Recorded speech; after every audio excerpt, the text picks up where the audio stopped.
সেনাবাহিনীর নাম ভাঙিয়ে একটি বাস চলতেছে, সেই মুহূর্তে সেনাবাহিনীর হাতে কট খেলো সেই বাসটি। তো পুরো ভিডিওটি আমরা দেখব যে কিভাবে সেনাবাহিনীর নাম দিয়ে তারা গাড়ি চালাচ্ছে।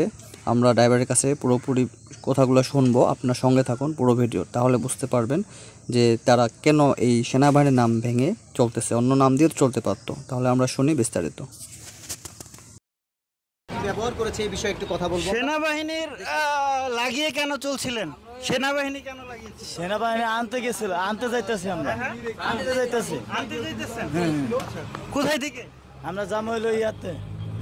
কোথায়? এই আপনার রাজশাহী ক্যান্টনমেন্ট। রাজশাহী ক্যান্টনমেন্টে জি, ঠিক আছে। তারা আনতে যাচ্ছে বলে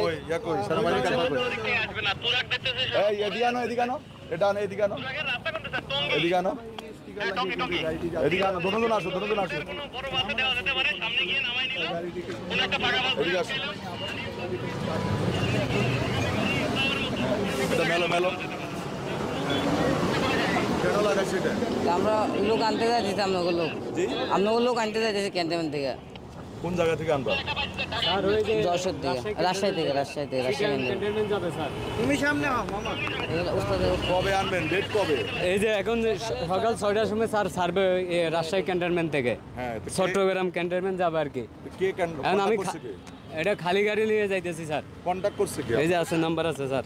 নাম্বার না, আপনার সাথে কন্ট্যাক্ট। তাহলে আপনি ওখানে পৌঁছার পরে না, আচ্ছা সরি এই যে আপনি যাচ্ছেন, আচ্ছা স্যার ভুলে আপনি গেছি সেনাবাহিনীর এটা যে মানে স্যার। দেখেন একটা যাত্রী নাই স্যার, একটা যাত্রী নাই।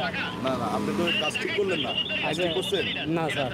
তাহলে আপনি এটা কেন লাগাইছেন? আপনি ওখানে গন্তব্য পৌঁছার পরে না, তারপরে যখন সেনা সদস্যরা উঠবে, ওরা ট্রান্সপোর্ট হবে, তাহলে না আপনি এটা লাগাবেন। টিকসই সেনাবাহিনীর পোশাক পরা। অনেক টাইমে আমরা এই আন্ত ডিভিশন গেলে সিভিল বাস ভাঙা করে, গাড়ির অভাবের কারণে করে। আপনি তো এখন অবৈধভাবে পুরা কোথায় রাজশাহী, কোথায় চট্টগ্রাম, আপনি এটা লাগানো ঠিক হয়েছে না স্যার? ভুলে গেছে আমার স্যার, মাফ করে দেন স্যার। আচ্ছা ঠিক আছে, এক সাইডে যান, আমি দেখতেছি। স্যার নাম্বারও আছে আমার থেকে, বুঝছেন?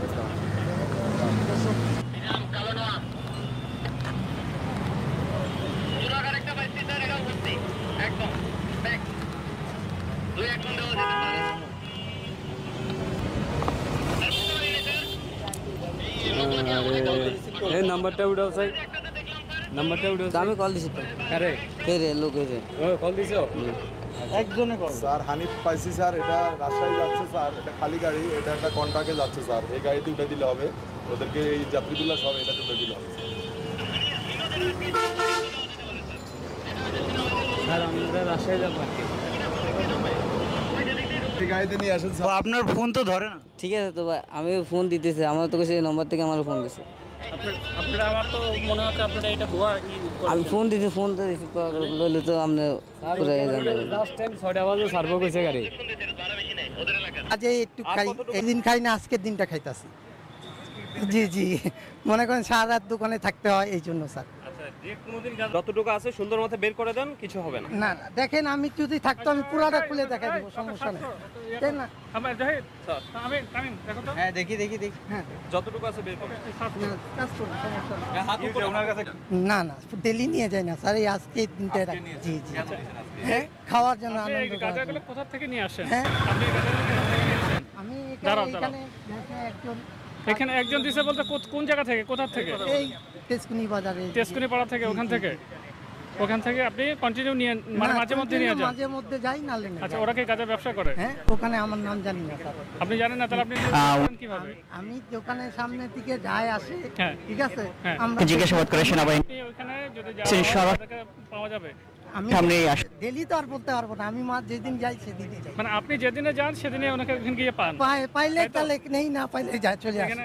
হ্যাঁ, আচ্ছা, কতদিন থেকে আপনি গাঁজা, আপনি তো এখনো গাঁজা সেবন করছেন? জি আসলে ওখানে না না স্যার, কিচ্ছু নাই স্যার। আর আমার কাছে কত দিয়ে কিনছেন? 50 টাকা। 50 টাকা। আর আপনার আবার গাড়ির ইয়া নাই, হেলমেট রাইড করার নাই। আমি দোকানে থুয়ে আইছি হেলমেট। তাহলে আপনি বলেন কয়টা অপরাধ করছেন? এক মাদক নিয়ে আপনি মুভ করছেন, আবার আপনার মাথায় হেলমেট নাই। ঠিক আছে স্যার, আমি ভয় খেয়ে গেছি স্যার, এই জন্য আমি যেহেতু কর্ম কইরা খাই স্যার, আমি কোনো কিছু আপনার নামে যদি পুলিশ মামলা দেয় তাহলে কি এটা কি কারো অপরাধ না আপনার বলেন? আমার পরিবার আছে স্যার, আমি কেমনে কি করব স্যার, আমি কিছু খাইছিলাম স্যার আমি। হ্যাঁ গাঁজা পাওয়া গেছে। হ্যাঁ আমার, জি জি। আমি যাইতেছিলাম খাবার আনতে, আমি মোবাইলের কাজ করি। হ্যাঁ এই মাত্র একটু আছে, আমরা 50 টাকার কিনি এটাই।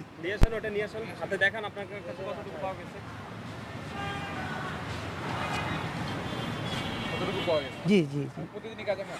না স্যার প্রতিদিন খাই না, আজকের দিনটা খাইতেছি। জি জি, মনে করেন সারা রাত দোকানে থাকতে হয় এই জন্য স্যার।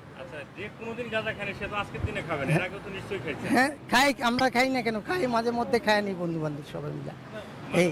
জি জি ডেলি। হ্যাঁ মানে রাত থাকতেছি এই জন্য। হ্যাঁ না না ঈদের আনন্দ করবো, আজকে রাত ঈদ। এতটুকু স্যার, অল্পটুকু।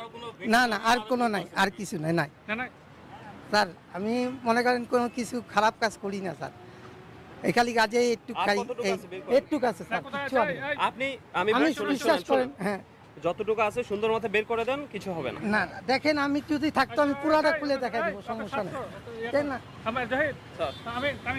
হ্যাঁ দেখি দেখি দেখি। হ্যাঁ যতটুকু আছে বের করে কাজ করুন, সমস্যা নেই। ওনার কাছে কিছু পাওয়া গেছে নাকি?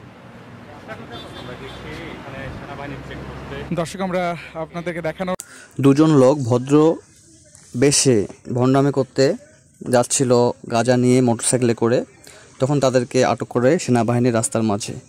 তো তাদের মধ্যে 2 বস্তা গাঁজা ছিল, যেগুলো অনেক দামি এবং তারা অন্য একটি জেলায় পার করে দিতে গেছিলো। সেই সময় তাদেরকে ধরে তল্লাশি করা হয়, তারা আরও কোথায় আছে, তাদের গ্যাং কোথায়, তাদের মালামাল আরও রাখছে, সেই বিষয়টি তল্লাশি করতেছে সেনাবাহিনী। তখন তাদেরকে ধরে তাদের সঙ্গেই লম্বা লাঠি দিয়ে মারধর করা হয় এবং তাদেরকে কি করতেছে আপনাদের দেখাচ্ছি, যে তারা পকেটে এবং অন্যান্য জায়গায় খোঁজ করতেছে যে আরও কিছু আছে নাকি। ধন্যবাদ সবাইকে।